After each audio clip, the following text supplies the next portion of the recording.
affection comes automatically. It's a beautiful world. And so the affection's there.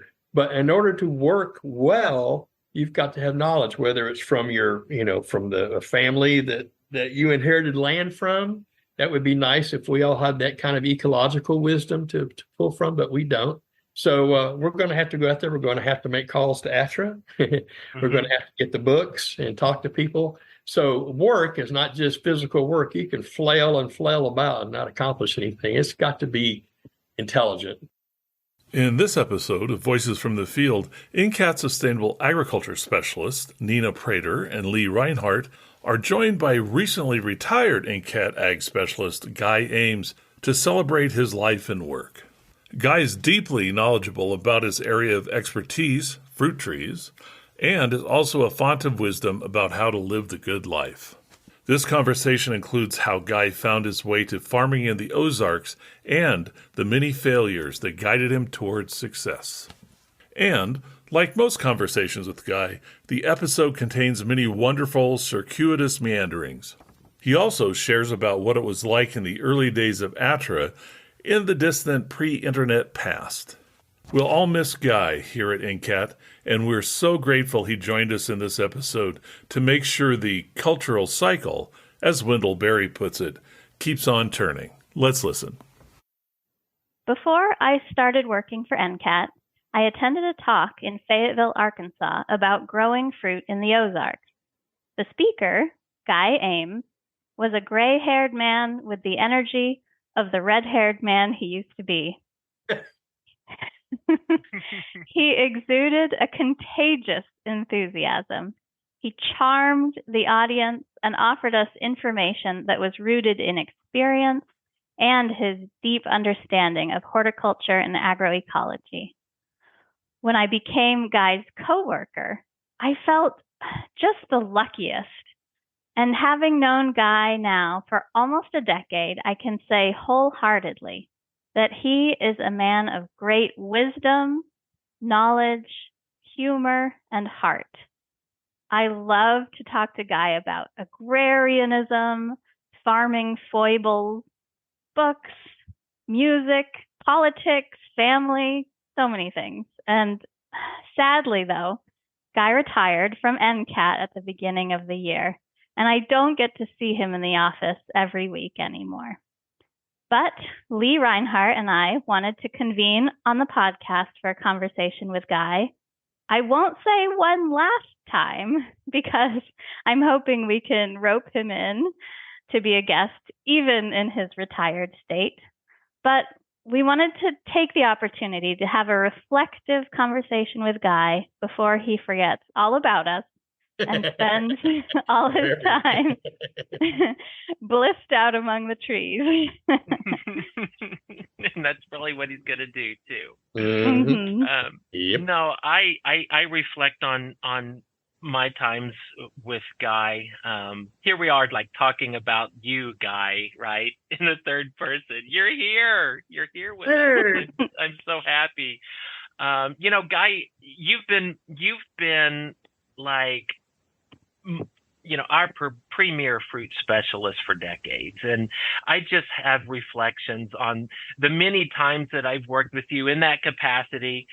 We've had professional times together and not so professional times together, wandering around the Northeast woods and such. But I could always come to you, Guy, for these just goofy questions that people would ask about fruit, and and I got to tell you guys, listeners listening, it's great because his answers are always very succinct and really kind of cluing me into the fact that, look, these fruit trees, there's no magic to this, you got a problem, usually most likely it's human caused problem. You've done something wrong. The soil isn't right. You're watering it too much. You're not watering enough. It's usual. I've learned from Guy that a lot of times it's the easiest, little fixes.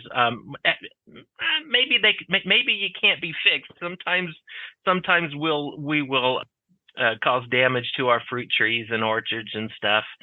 where we can't really kind of come back from it. But Guy would always just tell me, it's like, look, too much water, and here I am thinking, oh, look at the leaves, look at the condition of the fruit. What disease is this and everything? And he would just give me some very simple thing, like too much water, something like that. Or where did the client buy the tree, right? Something like that. Is it even a tree that should be in their state? So, so I've always had a lot of fun interacting professionally. Another time, was just the demand that he has had with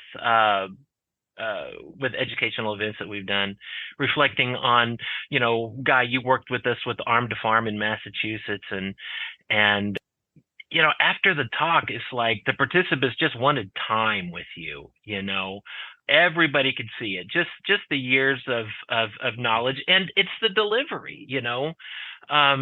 If you don't know Guy Ames, the thing about him is that he speaks from experience, but on such a level that it's so personal. All the participants in our workshops were just vying for time, and if they couldn't get you then it was the email. I'm going to call you, something like that. And I still tell people, it's like, well, I know we've got this retired fruit specialist in Arkansas, and I have to think about whether or not I'm going to give you his number. But I promise I will be kind. But yeah, so just some of the things that I've reflected about, with my times with you, my friend. Cool. Thank you. So, Guy, I know it's not socially acceptable to talk about age. Oh. But I'm going to anyway. Yes, so you're in your 70s. Yes. And I'm in my 40s. And so you've got more than 30 years worth of successes and failures under your belt that I don't have yet. And I'm going to share a quote from one of your favorite pieces of writing, Wendell Berry's essay, It All Turns on Affection. Oh, yes. And this is to help me articulate my goal for this conversation today. So the quote is, the problem of sustainability is simple enough to state. It requires that the fertility cycle of birth, growth, maturity, death, and decay, what Albert Howard called the wheel of life, must turn continuously in place so that the law of return is kept and nothing is wasted. For this to happen in the stewardship of humans, there must be a cultural cycle in harmony with the fertility cycle, also continuously turning in place. The cultural cycle is an unending conversation between old people and young people, assuring the survival of local memory, which has, as long as it remains local, the greatest practical urgency and value. This is what is meant, and is all that can be meant, by sustainability. The fertility cycle turns by the law of nature. The cultural cycle turns on affection. I just love that. That's great. And so I'd love for this conversation to be a part of that cultural cycle. And your local memory is so unique and valuable. And I'm so excited that we get to dig into it today with you. So let's go way back. Let's get in the way, way back machine. And I would love to hear, do you have an early memory that you look back on and recognize now as part of the first steps on your agrarian journey? I do. That's an interesting question. Yeah. So I can remember when I was 5 or 6 and cutting some asparagus in our yard in Norman, Oklahoma. And, just being amazed that we could just go out there and break those spears off or cut those spears off and eat them there. I do remember that was something else. And then later, most of it, I think, was, that I absorbed sort of subliminally. I had a grandmother that gardened a lot, and I always appreciated her efforts and the food that she made for us out of that garden. But I had an uncle down in rural Texas Blooming Grove, Texas. And he kept bees and hunted raccoons and just lived a very old timey kind of life down there in this part of Central Texas. And I didn't realize at the time how much that affected me, but over the years I've come back and I've ended up writing a little homage to him, to thank him for that, although he's long gone too, but I had to do that. So yeah, I have those things, but like mine of Uncle Ralph, I think most of them were subliminal. And then it wasn't until I was 19 or 20 that I really started putting this into some kind of conscious effort or any sort of plan or approach to things. Other than that, I was a Navy brat, and we just went from Navy base to city to Navy base to city, and had very little rural or agricultural roots, and certainly no rootedness to speak of. We're just all over the country and the world. I was born on Guam. I even lived in Cuba when I was a kid. So anyway, yeah, it all came kind of late, really. I do have those moments that I can look back and go, oh, that was formative, but I certainly didn't know it at the time. Yeah, that's interesting. I have a similar memory of eating green beans like straight off the plant in my parents' garden. And I don't know what it is about it, but it just seems so magical when you're a kid. Yep. Yeah, it is. It is.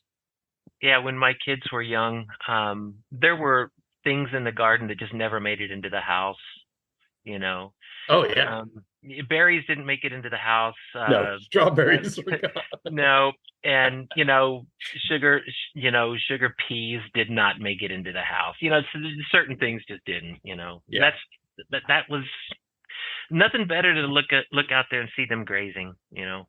Oh yeah, that is it. Yeah. So I don't know. So I, in thinking about, talking about, Wendell Berry's essay that Nina talked about, kind of in the same vein, Wendell talks about the difference between boomers and stickers. Yeah. Right. Yeah. And that he's not, of course, talking about baby boomers. Right. By boomers, he means people who are motivated by greed, right? People who have a desire for money and property, and like we can see now, power, right? Yeah. Oh yeah. Right.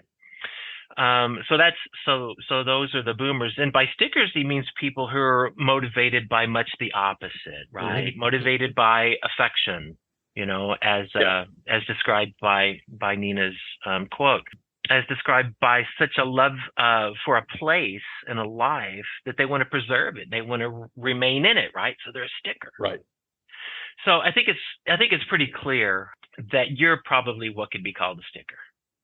It surprises me sometimes, but yes. But I'd love to hear about your early days when you were first feeling that pull to stick to the land, How did you end up in Arkansas? And what were those early days of affection for the land, and how did that look to you? Well, it's funny because the wheel turns and comes back around the way it does. And so Wendell Berry, my return to the land was as much political or anything at the beginning. So, you have to look this. I started college in 1969, and the Vietnam War was still going full tilt. And a lot of us, we had the country had suffered through these series of assassinations, JFK, RFK, Martin Luther King, and oh my gosh. Anyway, Malcolm X. Whew. Anywho, to a lot of us, and the environment, of course, the first Earth Day, when was that? 1968, 70, 71? Right in there, same time, about the time that the Cuyahoga River caught on fire near Cleveland. And so all those things, you put them together, and there were a bunch of us young college students with virtually no farming experience whatsoever, had no idea what we were about to get into, but recognized that the marches that we were participating in against the war or for the environment or whatever, the letters we were writing to congressmen, the vote itself seemed to have little effect on the culture's headlong rush to disaster. And so we had all planned, there was a little group of us, of course, young hippies basically, and decided the thing to do was to drop out. And about that same time, I was just lucky enough to run across the Helen Scott Nearing's book, Living the Good Life. And that made me think that, well, this is possible, before it's not. I mean, I was aware of my ignorance, but still, one of the guiding lights that were mistaken lights, the wrong signpost was that this was going to be easy. Farming's easy. You put the seed in and what could it be but just sweat and work? And of course, it's never that simple. And so intellectually, about this time, Helen Scott Nearing, of course, somebody puts a Whole Earth catalog in front of me.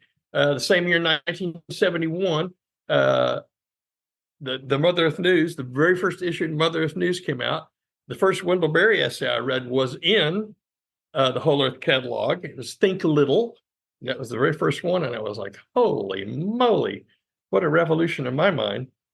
And so I'm answering your question, but this is my usual circuitous route. But it is a wheel, right? So circuitous makes sense.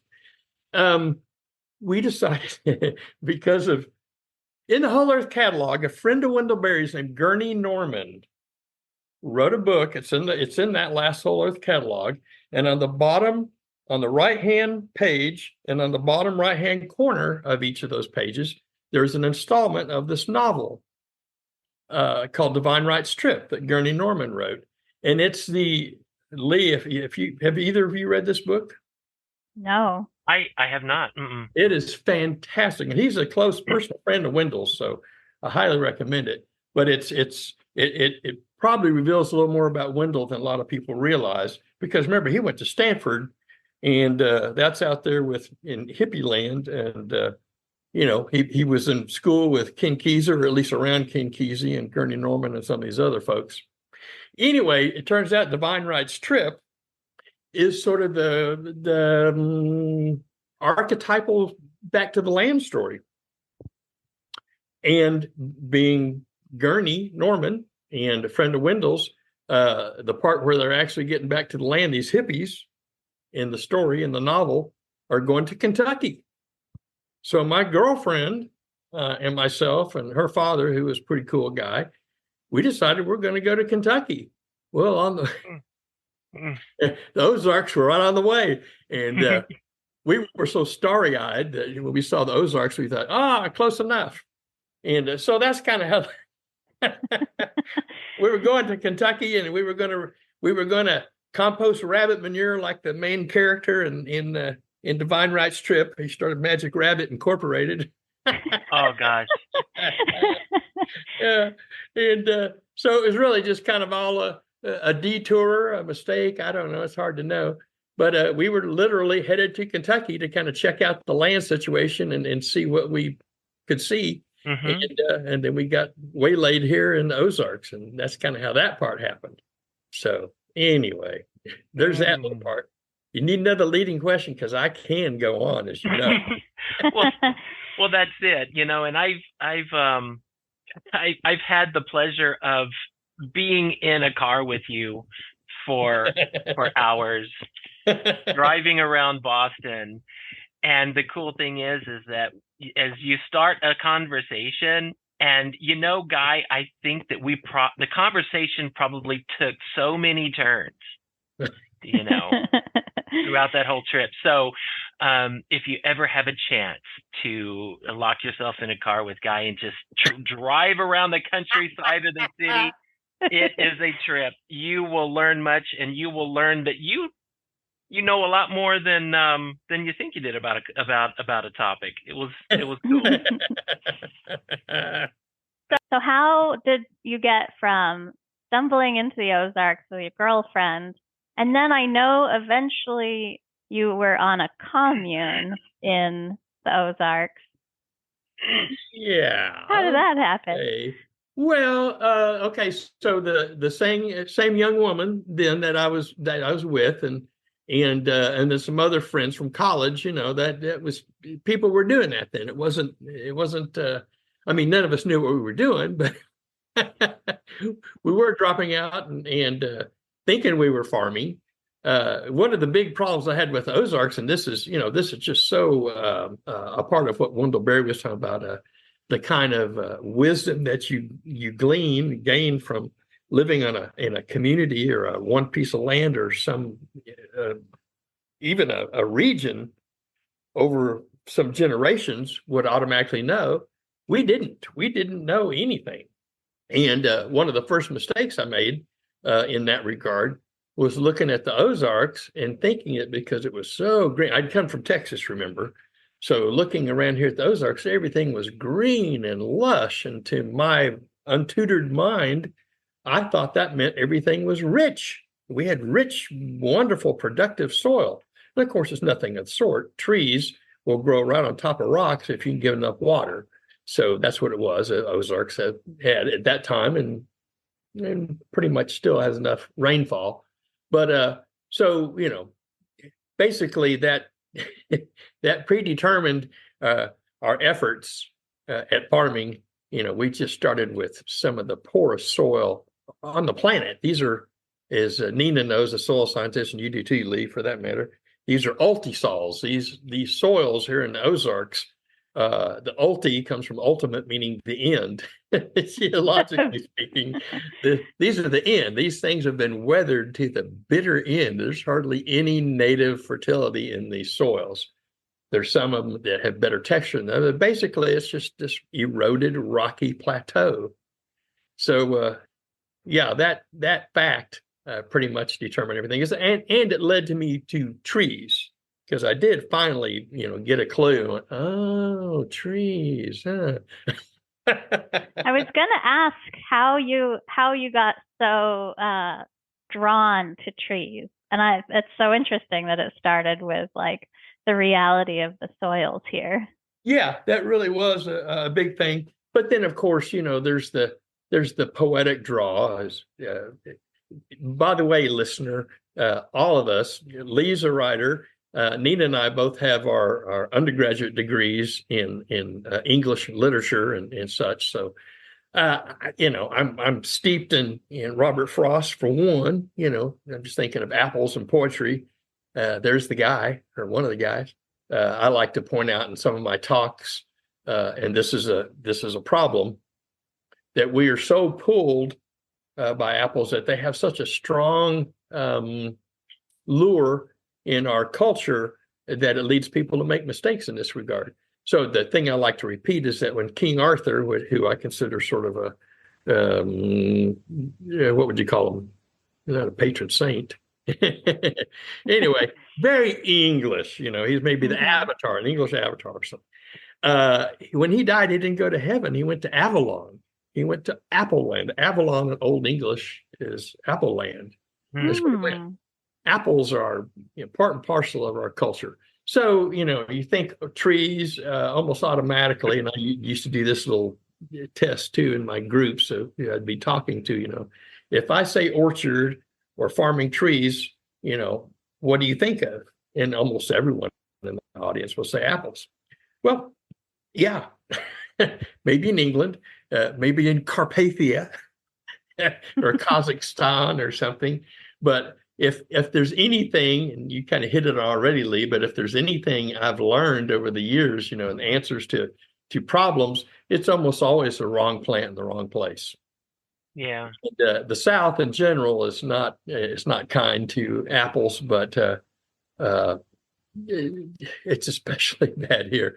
And if you have to compete against in our modern marketplace, where we have this world food economy. And so by essence, I'm still competing with the growers in Washington State.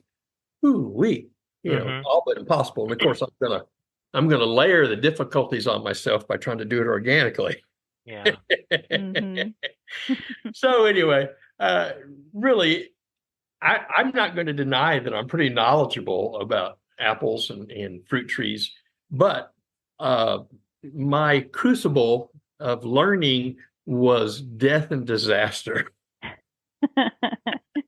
One of the reasons I thought about this, Nina, when I realized I was leaving and wanting to hand down my responsibilities to someone or it's somewhere in the organization in NCAT, ATTRA, that could do what I did. And I thought, well, we need somebody in the apple growing region. Well, let's go to Washington State. Let's try to recruit a fruit expert from that. Well, those people don't know half the problems with fruit. Even New England, which has plenty of problems with diseases and pests of apples, and we can put them to shame with the number we have down here. Shame's not the right word in this case. Yeah, but anyway. I distinctly remember in the presentation I saw that you gave before I became an NCAT staffer, you very cheerfully walked everyone through all the diseases and pests that would kill your apple trees. And at the time, of course, I, moving to the Ozarks from Vermont, was like, oh, I'd love to plant some apple trees and all this stuff. And then after seeing your talk, I'm like, that was the right reaction. Maybe something else. Yeah. So maybe it's time for you guys to do another question, because we're going to get tired of hearing my voice. But that's kind of what happened. I started planting apples like everybody does, and if they don't know any better, and then of course peaches, which are even more foolishly planted here than the apples. We're just not. It's hot down here in the south, and wet, and that's just two of the three perfect factors of that disease triangle. Against apples, we've got the right environment for diseases, and we've got the right susceptible host if we plant apples. When you put it like that, wow. And we have such a diverse flora and fauna, but flora here, that we have plenty of the alternate hosts for apple pests and diseases around. And we may not have apples growing in the wild like you could find maybe in New England, but we have plenty of other members of the Rosaceae to keep those diseases in the waiting room until we plant something like apples, and then they come out and infect our trees. So anyway, very, very rocky beginning, quite literally. How long did you, for lack of a better word, flounder when you were figuring out as a young hippie farmer in the Ozarks? How long did it take you to sort of make, This is really embarrassing, because I was just talking to my son about this outside. I'm mulching. Guess what? Apple trees. Apples. You still have them. He still hasn't figured it out. Planting. So I am, of course, trying to plant or testing at least apples that show some promise of being genetically resistant to the major apple diseases. And actually, the biggest part of what I've been doing this last week is refining my anti-borer, the trunk borers that get in apples, and trying to get that down right. And sometimes I think of my whole place here. I cannot seem to disabuse the public of the idea of planting apples. So I'm still trying, even though I'll say all this, public. I'm a horrible salesperson for the nursery, because we had a nursery for years. My son has taken it over, but people are always asking, what kind of apples should I plant? The other kind, the non-apple kind of apples. Right. Because you say you're joking, you're teasing yourself about still planting apples, but I've been to your place. I know the wide diversity of fruit that you grow. Well, one of the things I'd like to say about apples before we get off of that is that I do consider myself, even though I think it should be done by the state, by state-supported institutions, colleges and universities, I consider my place kind of an experimental ground. Part of it's just my own curiosity. I still have to know. But I do think I'm doing a service, especially to homesteader types. Home gardeners I like to help too, but I still have a weakness for homesteader types, for people that are trying to live more or less in harmony with nature. That's my real weak point there as far as, humans. I love those folks because we can be so silly and impractical and largely ignorant of a place, because in this day and time, Wendell Berry's got it right. We are unmoored. We've got a culture that is unsettled, to echo his most famous book of essays, probably, or at least for me, the most powerful, the Unsettling of America. We've got, depending on what family you're from, generations now removed from the land, and we don't know jack. And we're having to get reacquainted with the land and make peace with it. And so I'm still running these little experiments in my place and trying to make it a little bit easier for people to get back to their little piece of land, and trying to give them the best information I possibly can. Some of the information is embedded in the genetics of these apple trees, but my place is kind of an experiment station. So when you come here, well, I almost always, when people visit the farm, I do it hurriedly so people don't think I'm worse farmer than I am. And that's that. I plant a lot of stuff knowing it's probably not going to do well, but I want to prove it. I want to show it. I want to try something. So there's a lot of death and destruction on my place. That's just part of the fertility cycle, right? That we talked about earlier. It is. Death and decay. Yep. Learn how to harvest the sun twice with practical information at NCAT's AgriSolar Clearinghouse. Get access to more than 400 peer-reviewed articles, the latest in agri-solar news, and connect with farmers and solar developers who are working together to make the most out of our shared resources. We'll see you at agrisolarclearinghouse.org. All right. So, okay, but you haven't answered my question yet about how did you start discovering these plants that were adapted to this region? Oh, okay. Well, again, it's just like evolution really proceeds through failures. If you think about it that way, there's one failure after another. And I was a smart college kid and a little full of myself, and I'm pretty energetic too. And I really thought that with my brains and my energy that I could conquer this. I knew it was a problem. I wasn't completely ignorant. But most of the things that we had to read at that time to guide us, were from either England or New England.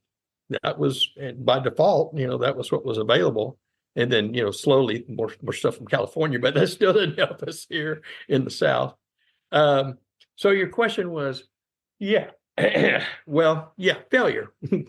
I just watched, orchard after orchard croak, and I gradually started learning what was killing them. And about 1980, we started this in 1971, moving up here. And after several of these failures, I decided I didn't know enough, just general basic knowledge. And I came to the University of Arkansas and enrolled in a horticulture program there under the wonderful, estimable, hard to say for me, Dr. Roy Rome. He was very patient with me because he was not from the organic school of thinking. So he was very patient and kind to me.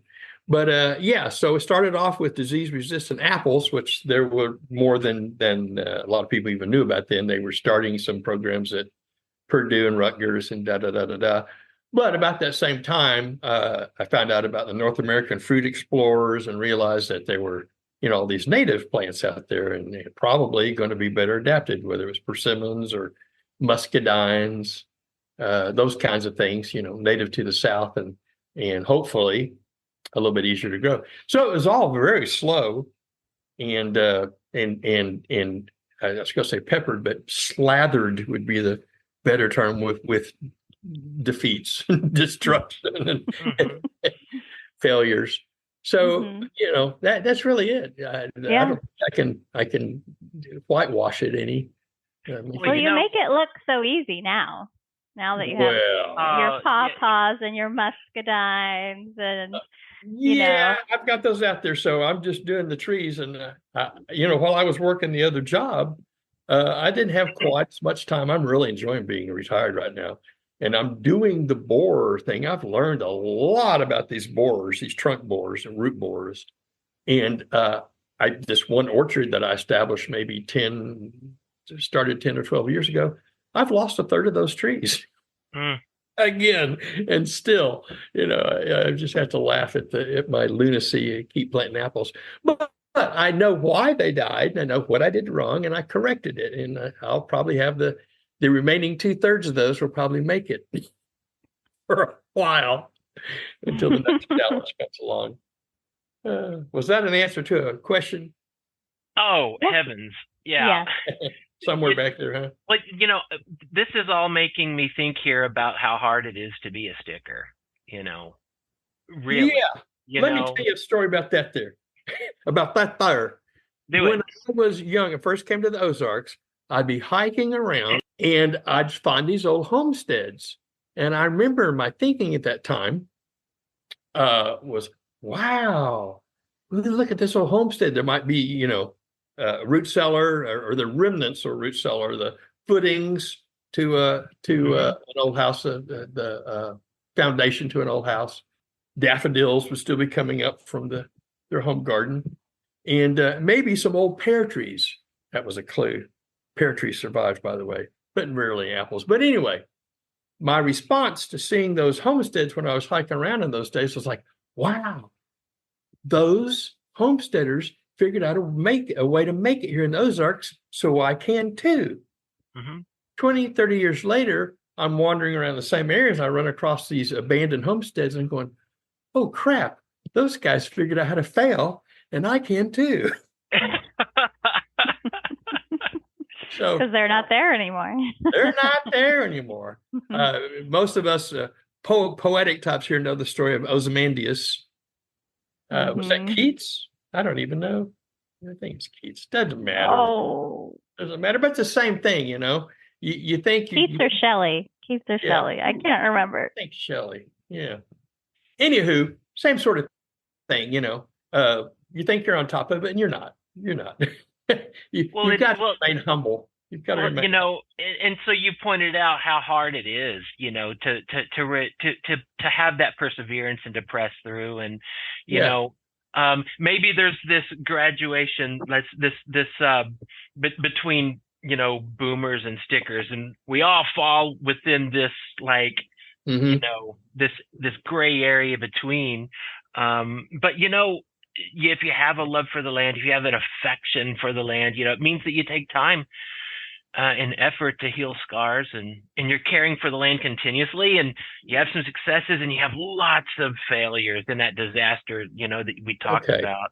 I'm going to throw something in here. I know you've got a question coming. Oh, I'm building up to one. Okay, look, you go ahead then. No, we can't. You have to go because this, guys, is what happens when you're on the car with him and you're driving around. Your mind is going one place and he passes you right up. So, well, it's more likely that I'm just going to circle back rather than passing. I'm just going to circle back and into some other cul-de-sac. No, I mentioned early on the effect of the psychedelics, and so I've got to mention it in regards to my tenacity, my stick-to-itiveness here.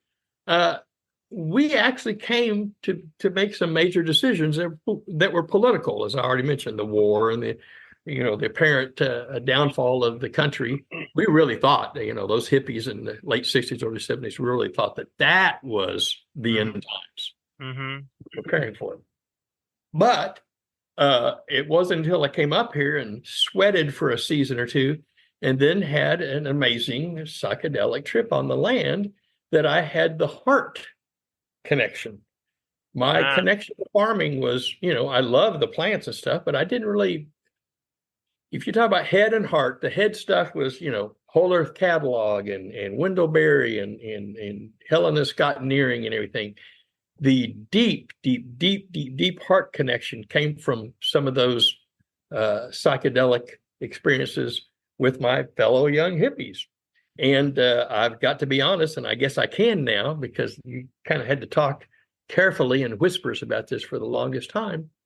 But I've talked to other old homesteaders, and very many of us had a sort of seminal experience where we became absolutely. We had to live in harmony with nature. We just couldn't do it any other way. And the beauty of nature uh, they were cemented by those experiences. So I've lost faith several times, and people say, well, at least you never quit. Lee and Nina, you both know I quit. Mm-hmm. Farming became so difficult for me at some point, and I'd had so many failures and lost so much money and a wife at this point too, that I actually did quit and taught high school English for a while at a local rural school around here. But it never really, my heart was always here, and I'm back and still swinging and playing. I never really completely gave it up, as you can guess. But well, no, but see, and you did come full circle, like you said you would, because I was really interested, in kind of what brought you back, because you hung it up and taught English, and you've told me some stories about that. But what was it that brought you back to it? Part of it is I couldn't teach anymore. That was practical. and that was just local politics. It was a really bad principal that he ended up getting fired after I left, but that was before I left. And so some of it just became, intolerable. I just couldn't deal with that, the larger culture and the school system, which, as we all know, is fraught with problems. So that was a little bit of it. That was the negative. But the pull, coming back to farming, I think I was just more realistic about it. I knew that there were pests and diseases. They weren't surprises anymore. Mm-hmm. And I knew that I was going to have a part-time job. The sort of the holy grail of homesteaders, as you both know, and probably a lot of our listeners know, is to pay the mortgage from your farm receipts. Well, it's probably not going to happen, depending on your pockets and how deep they are. But it's really, really hard to pay a mortgage based on non-agricultural prices. The land prices aren't based on agricultural value, as y'all know.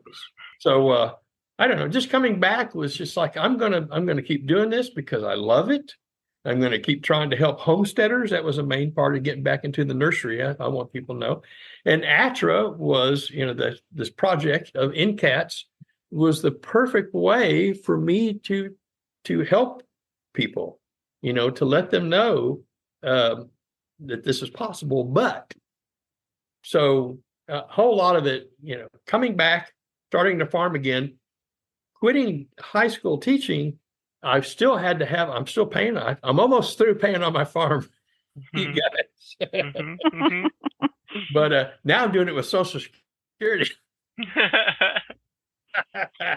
I make more money off of farming than I ever have before, but still, it's really a hard row to hoe. And I guess that's enough for that part of the answer there. But I came back not caring so much. It wasn't going to lay me low. I knew I was going to lose trees. I just told you I lost a third of this little orchard out there. And I'm just like, my son comes up and goes, oh my God, you lost all those. And yeah, I shrug and go, oh, well. I know what to do. Yeah. And I think there's a huge power in adjusting your expectations, Okay. So, Guy, one of my favorite things here at NCAT is the ATTRA program. I'm a champion of ATTRA sustainable agriculture. It's been around since the mid 80s. And, it's kind of synonymous with sustainable agriculture. In fact, one of the foundational programs that brought sustainability into the forefront, right? Along with the LISA program and SARE and all of that, right? But you were really fundamental and foundational with ATTRA back in the day, in Fayetteville, sending out casework by snail mail and talking to people on the phone. I wonder if you can talk about your reflections on that time and some of your colleagues back then, Rex DeFore and everybody. Just like I'd just love to hear that. I learned from Steve Diver how to be an ATTRA specialist, and he was very foundational as well. And so I would just really enjoy to hear your reflections Yeah. on old school ATTRA Good. and your people that you worked with. Yeah, that's great. So moved to the ATTRA project existed a little while before it moved to Fayetteville. There was a very short period in Memphis, Tennessee, but then it moved here. And I saw this. I was still, not able to pay the mortgage with my farm receipts. Still needed a job. I'd been working at the university in the Department of Plant Pathology, I think, at that time. And so they came here and took up offices at the university. And this is all pre-internet.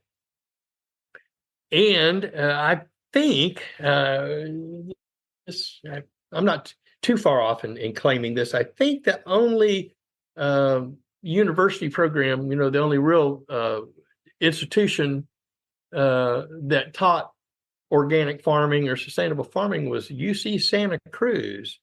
McGill University up in Canada had something going on, but mostly the information that we were going to have to find did not exist in the scientific literature or in refereed journals.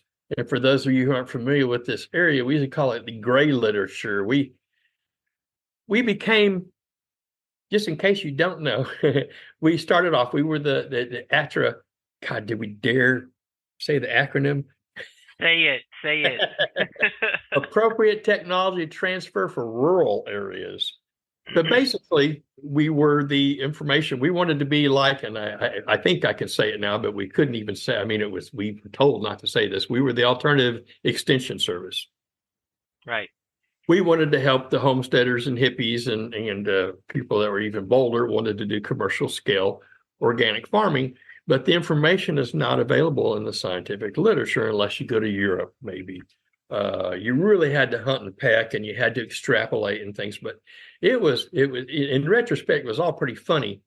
But anyway, so the people, you asked about the people that were here, and so you have to imagine that we wanted a staff that could be believed. That had the scientific foundation, the underpinnings, or had the degrees and such, and experience if you could find it. So we really tried to hunt down those people. But you can imagine that there were a lot of young people, as there are now, that really wanted to farm organically. And that was the same for the information. We wanted to find out, so we had to hunt around. You couldn't bring in people with degrees of sustainable ag. They didn't exist. No. Yeah. And certainly not organic ag. It just didn't exist. So, we hunted and pecked, but there were a lot of people on the staff that there were some people that were just really enthusiastic about this and were smart, but didn't have ag degrees even. So it was a deal.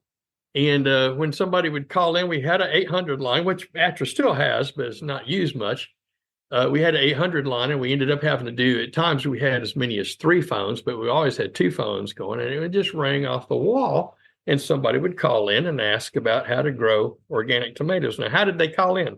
Well, we'd have an article written up about us in Mother Earth News, God help us, or Organic Gardening and Farming. And occasionally, we'd have some mention in the some press organ that was a little bit more mainstream. But anyway, people would read that and they'd call in. Well, you can imagine people read the Mother Earth News. They're not all, I'm trying to think of the most diplomatic way of saying this, but we had, I'll just tell you some of the questions we'd have. We put ourselves out there as purveyors of alternative farm economics, alternative crops, for instance. And I'm not talking about marijuana. We're talking about other crops, that were legal and might be able to help you make a living on your farm, and include livestock, alternative livestock. We literally had calls about, can I raise alligators in my bathtub? Yeah. They were serious questions, hilarious questions. How do I hook up my plow organically?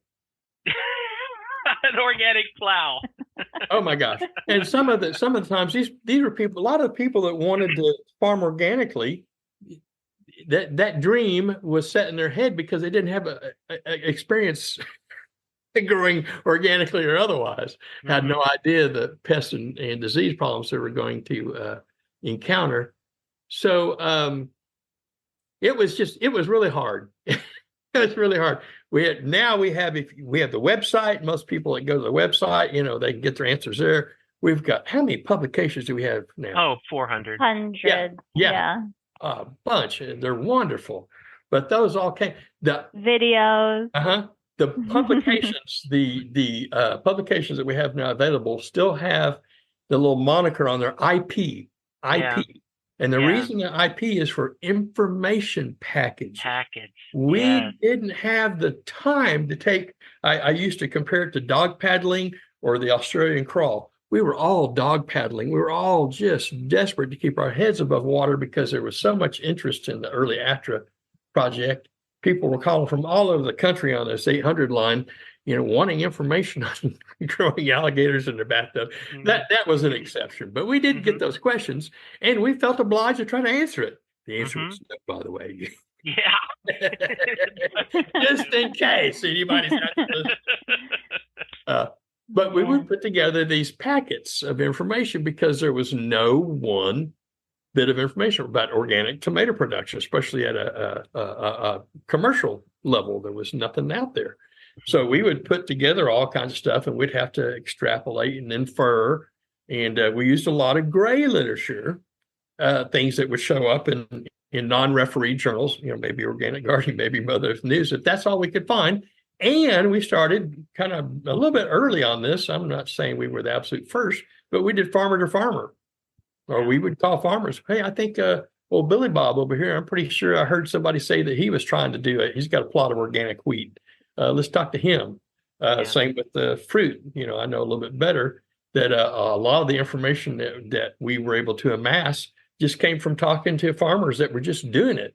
And that's sometimes the best we could do. There weren't a lot of books or a lot of magazine articles yet. And there certainly wasn't hardly anything showing up in the refereed scientific literature. So it was kind of a madhouse. It was a lot of fun. It was very exciting, but it was also very, very stressful. And, we had a full-time copy clerk. They were just cranking out these information packages. And sometimes these people, we had go into the mail every day. We took a pile of stuff. They would fill up the average American car, with all these mailings that had to go out to all over. Manila envelopes that would be like a half inch to an inch thick, just full of stuff with a research report and everything. Yep. The best we could do. We were pretty good. I have to say, and I'm not sure of this, but I think Steve Diver and myself, like I said, we had some people on staff that really didn't have an ag background and barely a science background. And I'm going to take a little bit of credit that our insistence, Steve's and mine, and probably at that time, probably others, and we could have got them that had a science background. We were pretty insistent that where it was available, we wanted to have that scientific literature needs to be there. And if it said no, it doesn't apparently appear to be possible to grow organic apples in Arkansas at this time. We wanted to say that too. We wanted to have good literature. So what I'm saying is I'm going to take a little bit of the credit for insisting that where it was possible that we give the best literature, which included the literature out of refereed scientific journals. And a lot of my early things that I sent out, publications or otherwise, were about like a freshman college level research paper, and we'd be quoting people and quoting magazine articles, but where we could find it, and we were good at looking. We were good. I mean, we went all over the planet trying to find these things from the scientific literature. So anyway, just wanted to say that. I'm glad you did. That's exactly what I wanted to hear that story. Yeah. And your legacy, Guy, your legacy of scientific rigor lives on, because every time I'm talking to folks at the ATTRA booth at whatever conference I'm at, people are like, we love your work. It is so practical and like science-based. And so just to know that you were at the start of that, is really cool. Our first director, by the way, you don't even know this. Well, I won't even mention his name because I don't think I'm really going to malign him, but but he was a PhD in English. He was a big Wendell Berry fan, and that was enough in those days to get you a job at ATTRA, because there wasn't any other degrees anyway. So might as well be an English major with a Wendell Berry fixation. So. Yeah. The other thing I wanted to say that I thought of while you were talking was, like, for people like me, it's hard to picture a time when there wasn't some information out there about organic farming. Like, I graduated class of 2000 from high school, and in college, I worked at the natural food store in my town and talked to organic farmers all the time. So, like, when I was, in that age where you were just starting, like, there were well-established organic, local, sustainable farms all around. And so it's like, it's hard for me to picture a time where this was just so brand new. And so it's really cool to hear that, because it shows how far we've come, really. I think we've really been a leader in that regard. I'd like to think that NCAT and the ATTRA project in particular has really kind of laid down the guidelines, the unspoken rules maybe for this kind of information. It wasn't enough. And again, I don't want to mention the particular journal in this case. Journal. There's a newspaper that used to come out that was whacked. It's still around, which is the reason I'm not going to mention its name. But we found ourselves, often between a rock and a hard place. The university professors wanted to see more rigor. They wanted to see the people that might know about the ATTRA project and be critical or to look at it honestly. They wanted to see literature that they could trust, and they had a way of doing that. That was the scientific journal literature from refereed journals. This newspaper I'm vaguely alluding to was anything but. I mean, you could have a direct inspiration from the Overmind, apparently, and and write an article about organic whatever production in Arkansas, and it may or may not be true. There was some whack stuff in there. Anyway, we did, we really had to walk the line, and our funding, the political funding, I didn't even mention that. We're funded largely through USDA, at least the ATTRA project, and we had to walk a line there. There were people watching us after a little while to see that we were putting out good information, and it was tricky. At one time, it got so tricky that there was actual congressional opposition to the ATTRA project, and one of our patron saints, Senator Del Bumpers here, got us moved over to Fish and Wildlife. And for a couple of years, we worked, we did the same work, but our funding came through Fish and Wildlife Service. Wow, I didn't know that. USDA, or at least the people that spoke for them in Congress didn't want anything to do with us. So it was a different time. Things have changed. Yeah. It was hard. Yeah, and I came in 2005, and so that was it. I mean, we had the internet, all of that stuff. The phones rang a lot. Even in 2005, and I just wish that I could have been there to see what you guys did and to be a part of that. It was it's really foundational for me. Just and to meet people like you and George Kipper and Steve and Rex and and all of those guys and to learn from them how to be an ATTRA program specialist. How do you do this research? Where do you find this information? Now it's a lot easier. There's refereed journals on organic farming, right? Yeah. There's lots of magazines, and we still use that peer-to-peer. Some of the best information that I transfer is I talk to another farmer, I connect them together, something like that, right? So the legacy continues, and it's just in a different world. I mean, our biggest thing now is so much information is out there. People are awash in it, right? And so how do we make our information to continue to be substantial, reliable, well-grounded in science and in practice? Yes. that type of thing, right? That's who we should be. Yeah, exactly. I say we, because I still feel a lot of loyalty. You are. To You the are. ATTRA and NCAT. It's an incredible project and program. Yeah. Well, you can bet I'm going to be emailing or calling you with I have questions that stump me. So you're still around. I had one from Margot yesterday. She was down in the maybe an Arm to Farm down in Florida. Is that where? Yeah, she's in Florida. Yeah. She had a question for me. Just glad to answer. Glad to have this way to help people. I want to. Yeah. Well, it was a pleasure to spend time with both of you. That was very fun. Okay. All right, see you Bye. later. Bye. Bye. That's it for this episode. Thanks for listening. Additional information about this episode and related resources can be found at attra.ncat.org. Don't miss an episode. Subscribe to Voices from the Field wherever you get your podcasts. I'm your host, Rich Myers. ATTRA, Voices from the Field, is produced by the National Center for Appropriate Technology, headquartered in Butte, Montana. It's supported by the USDA Rural Business Cooperative Service as part of NCAT's ATTRA Sustainable Agriculture Program. Any opinions, findings, conclusions, or recommendations expressed in this recording are those of the participants and do not necessarily reflect the views of the USDA or NCAT. We'll catch you again next week, and until then, keep on farming.